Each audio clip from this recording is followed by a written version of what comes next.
you. For 83 years, El Minuto Cafe has been the spot for business lunches and authentic Mexican dinners downtown. Yeah, I mean, it's definitely stood the test of time. Time began for El Minuto Cafe back in 1936. Juan Shar, a Lebanese immigrant, opened the restaurant in Barrio Viejo. A new freeway was being built in 1944, forcing El Minuto to move to its current location on Main, just south of TCC. Here was added, this is where the patio is now. Right Sulema here, Salinas is Juan Shar's great-granddaughter and is now in charge of El Minuto. She says her grandmother expanded the menu in the 50s. Some of the recipes are hers, some of them have been involved from the ladies cooking the food. They've been cooking the food for about 40 years back there.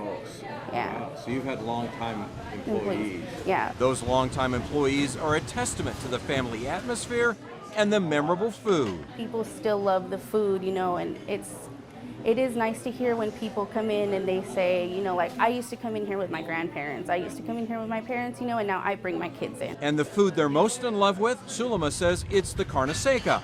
They cut and dry the beef themselves. And then the most important part, that's been perfected over the last 3/4 of a century, adding green chilies and onions, making it a favorite. And this is it when it's already done. So this is, you know, what a lot of people come for. We have people from Portland who come once a year, you know, this is their first stop. And since, you know, like, carne seca is pretty stable, they will buy pints of it, they'll take it back with them. Wow. You know, like, we have people who come in for the holidays, they'll buy it by the tray. And I can attest to the deliciousness of the cheese crisp with carne seca. On my tour, I discovered a secret hiding in plain sight.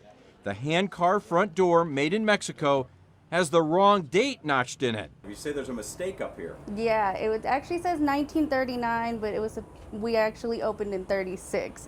So it's a little bit of a misprint. It was flipped upside down, but I mean, it's still, you know, a cool door. It really is cool. Back inside El Minuto, and you'll find traditional decor and pictures and autographs of celebrities that have stopped by. The proximity to the TCC brought in the likes of ZZ Top and Los Lobos. The most recent one, actually, which caught us by surprise, was Daniel Craig. The man who played James Bond has been to El Minuto. Another part of the restaurant's history, the tradition of meeting people and falling in love.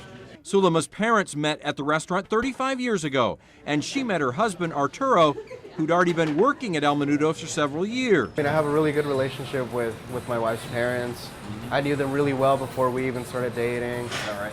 And so now we have our son, and he's part of the restaurant as well. He's the face of the restaurant. That's right, a fifth-generation family member ready to take over running El Minuto someday and ready to continue the tradition by taking it into its second century of feeding Tucsonans. Well, it's great history. It's a great restaurant. El Minuto Cafe is absolutely Arizona. Thank you for the tour. Thank you, Pat. All right.